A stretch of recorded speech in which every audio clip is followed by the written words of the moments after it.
Hello everyone, welcome to Vikramas. दोस्तों, आज हम बात करेंगे भारत के प्राचीन सैन्य इतिहास के बारे में। अब देखिए, ऐसा है कि हमें ऐसा बताया गया है, जो ब्रिटिशर्स हिस्टोरियन हैं या फिर उनके थॉट प्रोसेस से मिलते जुलते जो इंडियन हिस्टोरियंस हैं उन्होंने ये बताया है हमें कि भारत का जो मिलिट्री है वो कभी भी स्ट्रांग रहा ही नहीं है। हमेशा से इनमें बहुत सारी प्रॉब्लम्स रही है। जैसे कि हम पढ़ते हैं कि हम हमारे जो राजे रजवाड़े थे, जो प्रिंसली स्टेट थे, उनकी जो मिलिट्री थी उनमें डिसिप्लिन की बहुत कमी थी। यहाँ तक कि उनके अंदर कॉन्फिडेंस उतना अच्छा नहीं था। यह भी बताया गया है हमें कि उनके अंदर जील नहीं थी, जीतने की इच्छा नहीं थी। और जो इसको बोलते हैं ना जिजीविषा, जील का बेसिक हिंदी यही होता है, जिजीविषा, वो उनके अंदर नहीं था, उनके अंदर परसिवरेंस नहीं था। तो इस तरह की जो हमें बेबुनियाद बातें बताई गई है, इसके पीछे का वजह सिर्फ इतना ही कि हम अपने इतिहास से और अपने उन चीज़ों को भूल जाएं जो कि हमें बताया गया था हमारे एंशियंट टाइम में। अब देखिए, एक कॉन्सेप्ट आता है मिलिट्री में या फिर मिलिट्री स्टडी की पढ़ाई करने के दौरान, वह है revolution in military affairs. Revolution in military affairs का मतलब ये कि रिवोल्यूशन का क्या मतलब होता है बेसिकली। अगर आप एज अ हिस्ट्री के स्टूडेंट हो या फिर एज अ जीएस के स्टूडेंट हो तो रिवोल्यूशन आपने पढ़ा होगा। फ्रेंच रिवोल्यूशन, रशियन रिवोल्यूशन, जिसको कि हम लोग बेल्शेविक क्रांति के नाम से जानते हैं, या फिर 1857 का रिवोल्यूशन। इन इतने सारे रिवोल्यूशन हम पढ़ते हैं, या फिर हम पढ़ते हैं इंडस्ट्रियल रिवोल्यूशन। तो बेसिकली रिवोल्यूशन का क्या मतलब होता है, इसका अगर हिंदी अनुवाद करें तो क्रांति। क्रांति का मतलब होता है टू चेंज, कुछ बदलाव, चेंजेस। तो रिवोल्यूशन इन मिलिट्री अफेयर्स की जब मैं बात करता हूं तो बात होती है कि जब देखिए समय का जब पहिया घूमता है तो हर घूमते हुए पहिए के साथ उसमें कुछ ना कुछ चेंजेस आते हैं, कुछ ना कुछ परिवर्तन आते रहते हैं। इन परिवर्तनों को ही जब आप अपने टेक्नोलॉजिकल चेंजेस के बाद आप अपने मिलिट्री में जो चेंजेस लेकर आते हो, उसी चेंजेस को बोला गया है रिवोल्यूशन इन मिलिट्री अफेयर्स। अब समय के साथ कैसे चेंजेस होते रहते हैं उसको हम पहले समझते हैं। उसके लिए हमें थोड़ा पीछे जाना होगा और वहां से स्टार्ट करूंगा मैं, जहां से बेसिकली इंडिया के अंदर में मिलिट्री की शुरुआत हुई थी। इंडिया के अंदर में मिलिट्री की शुरुआत कब से हुई थी? तो इंडिया के अंदर में मिलिट्री की शुरुआत हुई थी वैदिक एज के टाइम से। वैदिक एज के टाइम से कैसे मिलिट्री की शुरुआत हुई थी? तो देखिए, अब तक जो हमारे पास जो ज्ञात हमारा जो इतिहास है वो प्रागैतिहासिक काल से, मतलब अगर आपसे बोलूं सभ्य तरीके से अगर कहीं से कुछ शुरुआत हुई है तो कौन सी है? वह है इंडस वैली सिविलाइजेशन। हड़प्पा सभ्यता या फिर सिंधु घाटी सभ्यता के समय से ये सारी चीजें हम लोगों को देखने को मिलती है। लेकिन जब बात करते हैं वैदिक समाज की, वैदिक सभ्यता की या फिर वैदिक काल की, तो उस वक्त पे एक चेंज निकल कर सामने आता है। वो चेंजेस क्या देखने को मिलते हैं कि वहां पे हमको सबसे पहले ऐसे हथियारों का ज्ञान होता है, ऐसे हथियारों के बारे में हम जानते हैं जो कि बताता है कि वो लोग युद्ध करते थे। सिंधु घाटी सभ्यता, बेसिकली सिंधु घाटी सभ्यता के जो लोग थे वो शांति प्रिय लोग थे। इस बात का पता हमें कैसे चलता है? क्योंकि वहां से जो हथियार मिले हैं, जो औजार मिले हैं, जो वेपन्स मिले हैं, जो टूल्स मिले हैं, वो इस ओर इंगित करते हैं कि उनके जो टूल्स थे ना, वो डिफेंसिव थे, एग्रेसिव नहीं थे। मतलब कि खुद को बचाव करने का था, ना कि किसी पे हमला करने के टूल्स वहां से हमें मिले हैं। तो इस बात से हम अंदाजा लगा सकते हैं कि उस वक्त पे ज्यादा लोगों का ध्यान नहीं था युद्ध लड़ने में। इसका एक और कारण यह भी हो सकता है, जैसे कि ये अजम्पशन मेरा है कि वो जो समाज था ना या फिर वो जो सभ्यता थी, वो सभ्यता गवर्न की जा रही थी किनके द्वारा? ट्रेडर्स के द्वारा, व्यापारियों के द्वारा, मर्चेंट्स के द्वारा, बिजनेसमैन के द्वारा। अगर बिजनेसमैन के द्वारा कोई सभ्यता को रन किया जाएगा तो सबसे जो प्रॉब्लम स्टेटमेंट सामने निकल कर आती है युद्ध के हिसाब से, कि अगर कोई बिजनेसमैन युद्ध लड़ेगा तो उसका बिजनेस कैसे चलेगा? तो हमेशा जहां भी युद्ध होते हैं, जहां भी बैटल्स होते हैं, जहां भी वॉर्स होते हैं, वहां पे बिजनेसमैन का एकमात्र इंटरेस्ट ये होता है, एकमात्र उनका मैं आपको ये बोलूं कि एकमात्र उनका उद्देश्य यह होता है कि किसी भी तरीके से इस बैटल को रुकवाओ, इस वॉर को रुकवाओ। क्यों? क्योंकि उनका जो बिजनेस है ना वो हैम्पर हो रहा होता है। जैसे कि हमने पढ़ा है कि हड़प्पा सभ्यता में कुछ व्यापारियों का समूह मिलकर राज करते होंगे, वो सिस्टम को चलाते होंगे।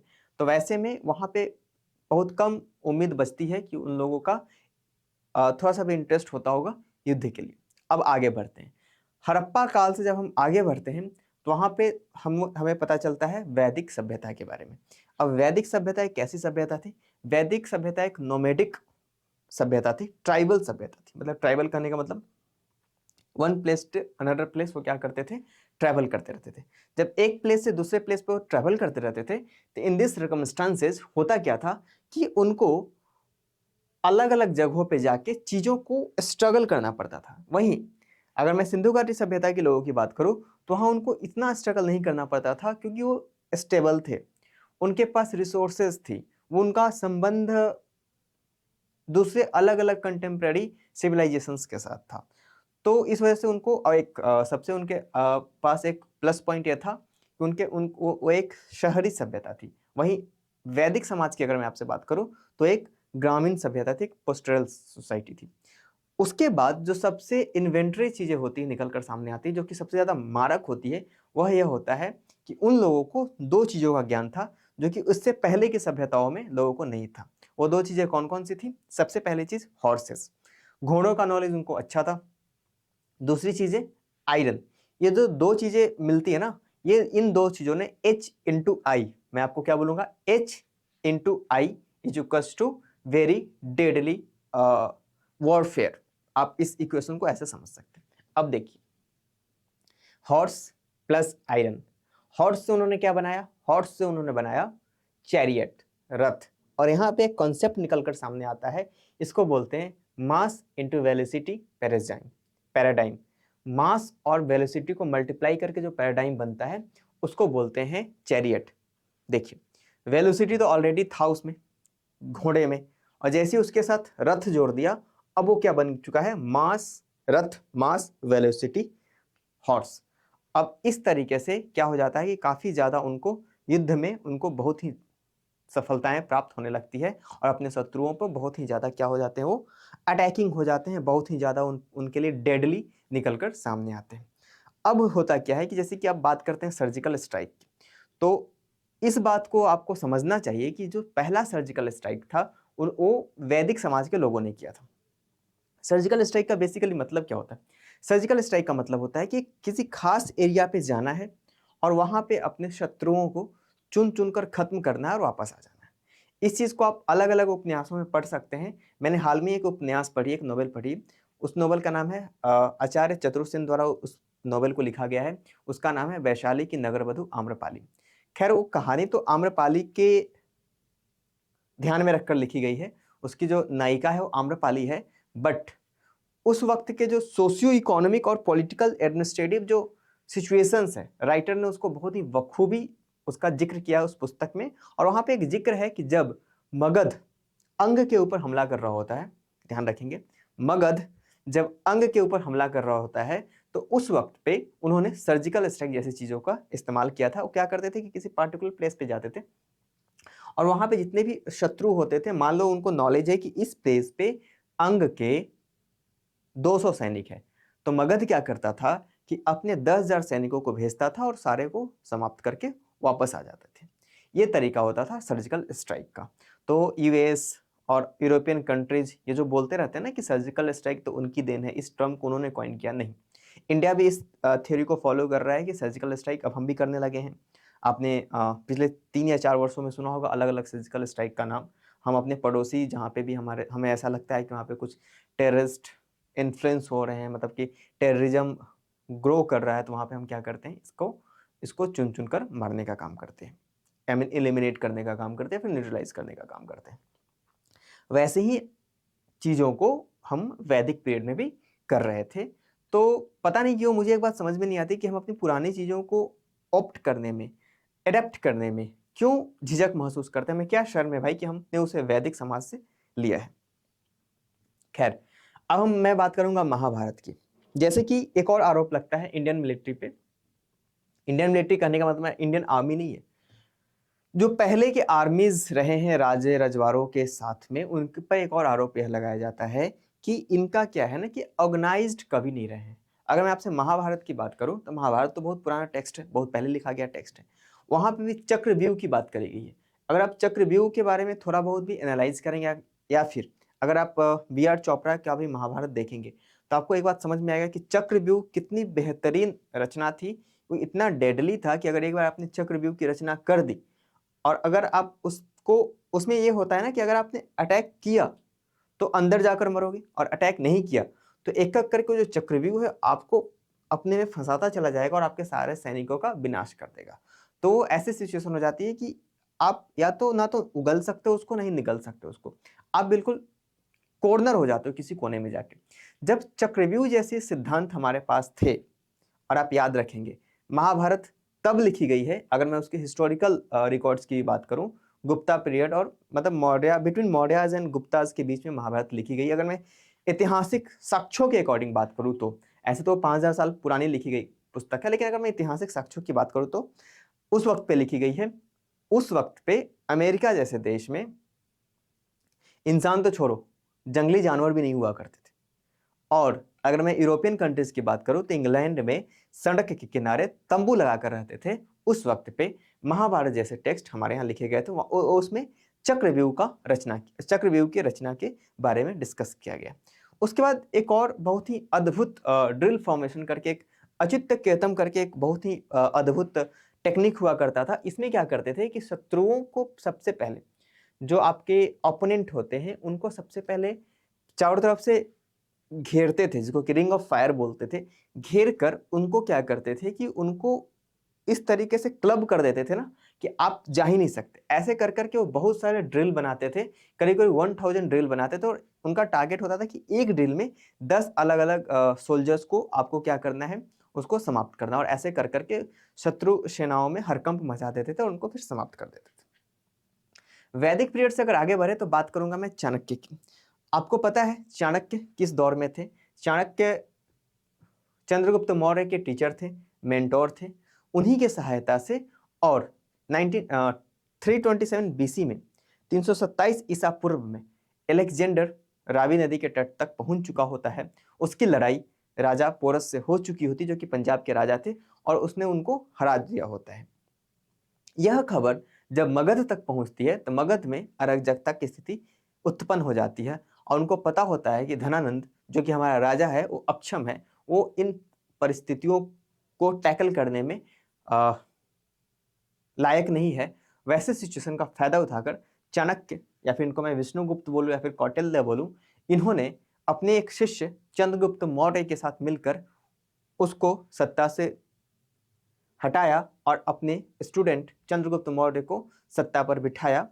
और जब 327 बीसी में रावी नदी के तट पे सिकंदर की सेना थक कर बैठी हुई थी, उनका मनोबल ऑलरेडी टूट चुका था, तब एक इंफॉर्मेशन वॉरफेयर डॉक्ट्रिन चलाते हैं चाणक्य। मैं क्या बोल रहा हूँ? Information warfare doctrine. किसके अगेंस्ट? ग्रीक्स सोल्जर के अगेंस्ट। अब ये इंफॉर्मेशन, कौन सी इंफॉर्मेशन वॉरफेयर टेक्निक्स थी उस पर मैं बाद में आऊंगा। सबसे पहले मैं बताऊंगा कि आखिर इंफॉर्मेशन वॉरफेयर टेक्निक होता क्या।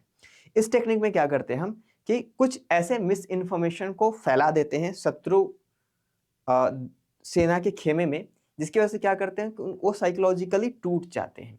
अब आप देखते होंगे यूएस बोलता है कि हम इंफॉर्मेशन वॉरफेयर में सबसे आगे हैं। इजराइल, अभी हमास और इजराइल के बीच युद्ध हो रहा है, दोनों तरफ से इंफॉर्मेशन वॉरफेयर चल रहा है। वैसे सिचुएशन में चाणक्य क्या करते हैं कि कुछ पेंटिंग्स बनवाते हैं।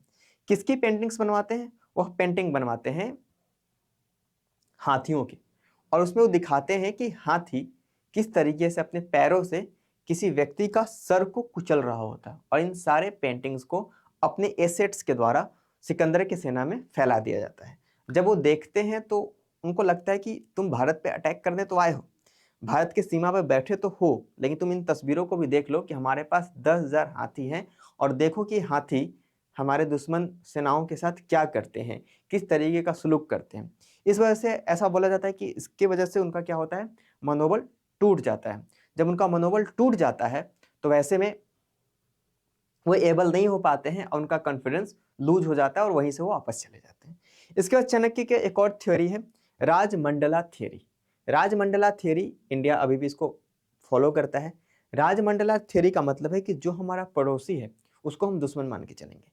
इसको राजमंडला थ्योरी बोलते हैं और मंडला थ्योरी बोलते हैं, दोनों थ्योरी के नाम से हम इसको जानते हैं। चाणक्य बोलते हैं राजमंडला थ्योरी, या फिर मैं ये कहूँ कि मंडला थ्योरी में, कि जो हमारा पड़ोसी है उसको हम मैं दुश्मन मान के ही चलूंगा, उसके लिए मैं बिल्कुल मित्रता का भाव नहीं रखूंगा। और वह बोलते हैं कि मेरा जो पड़ोसी है वो तो दुश्मन है ही, लेकिन जो मेरा पड़ोसी का पड़ोसी, नेबर ऑफ नेबर, वो मेरा क्या है, दोस्त है। इस थ्योरी को अभी भी हम फॉलो करते हैं। जैसे कि जो दो हमारे जो सबसे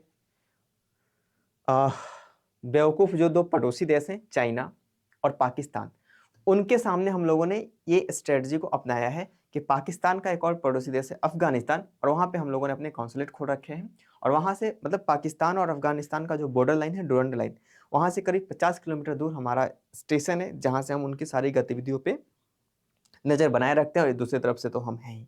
इसी स्ट्रेटजी को हम करते हैं कहाँ पे, चाइना के साथ। चाइना का एक पड़ोसी देश है मंगोलिया, जो कि हमारा बहुत अच्छा फ्रेंडली नेशन है। वहीं उनका एक और पड़ोसी देश है जो कि उनके मंगोलिया तो खैर उनके लैंड के साथ उनका बाउंड्री शेयर करता है, लेकिन एक और पड़ोसी देश है, वो है ताइवान। उनके उसके वहाँ भी हमारे काफ़ी ज़्यादा, खैर ताइवान को चाइना रिकॉग्निशन नहीं देता है, लेकिन कुछ हद तक उसको हम क्या मान के चलेंगे, उसके पड़ोसी देश की तरह ही ट्रीट करेंगे। वहाँ पे भी हमने अपने एसेट्स बहुत अच्छे से एस्टेब्लिश कर रखे हैं।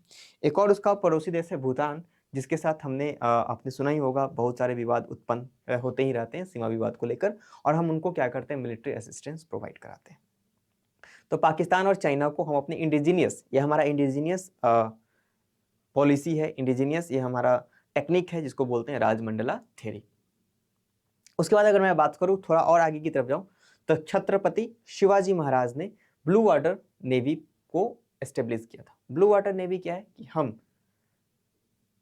अपने, जैसे कि आपको पता है कि छत्रपति शिवाजी महाराज का जो टेरिटरी था वो समुद्री रास्तों से मिला हुआ था, समुद्री राष्ट्रों के साथ क्या करता था, बॉर्डर शेयर करता था। तो वहां पे वो बोलते थे कि हम क्या करेंगे कि ब्लू वाटर पॉलिसी के तहत, ब्लू वाटर नेवी पॉलिसी के तहत, ब्लू वाटर पॉलिसी तो दूसरा है जो कि पुर्तगीज लेकर आए थे, ब्लू वाटर नेवी जो कि इससे ही मिलता जुलता है, कि हम अपना ऐसा डोमिनेंस एस्टेब्लिश करेंगे कि उधर से जो भी एक्टिविटीज होगी बिना मेरे परमिशन के नहीं हो पाएगी। इसी के साथ साथ ब्राउन वाटर नेवी की भी उन्होंने परिकल्पना रखी थी कि हम यही ब्राउन वाटर नेवी जो होता है, जो कि किसी तट पे जाके हम नौसेना अभ्यास करते हैं, उसी से मिलता जुलता ये प्रोसेस है, कि हम कोस्टल एरियाज में खुद को इतना ज्यादा स्ट्रॉन्ग करके रखेंगे कि उस तरफ से जितने भी अटैक्स आएंगे उसको झेलने में हम सक्षम रहेंगे। इसके बाद अगर मैं आपसे बात करूं, तो महाराजा रंजीत सिंह जो कि इंस्पायर्ड थे गुरु गोविंद सिंह से, उन्होंने स्नेचिंग ऑपरेशन को स्टार्ट किया था। स्नेचिंग ऑपरेशन के तहत उन्होंने बहुत सारे टेरिटरी को क्या किया था, एक्वायर किया था। और इस स्नेचिंग ऑपरेशन को रॉ भी फॉलो करती है, और इसके जरिए उसने बहुत सारे जो टेररिस्ट हैं उसको अपने अंडर में लेकर उनको इंडिया लेकर आए हैं, और अभी भी ये ऑपरेशन जारी है। तो दोस्तों लास्ट में बस इतना ही बोलूँगा कि ये था हमारा एंशिएंट मिलिट्री हिस्ट्री हमारे देश का, जिसमें कि हमें जो बताया गया है कि हम कभी एकजुट नहीं थे, हम कभी अनुशासनात्मक मतलब कि डिसिप्लिन्ड कभी नहीं रहे हैं एज अ मिलिट्री या फिर एज अ आर्मी। तो ये सारे नैरेटिव गलत थे, और मैंने आपके सामने कुछ एनालिसिस रखने की कोशिश की है। तो फ्रेंड्स आज के लेक्चर में फिलहाल इतना ही, अब मिलेंगे नेक्स्ट लेक्चर में। Thank you very much.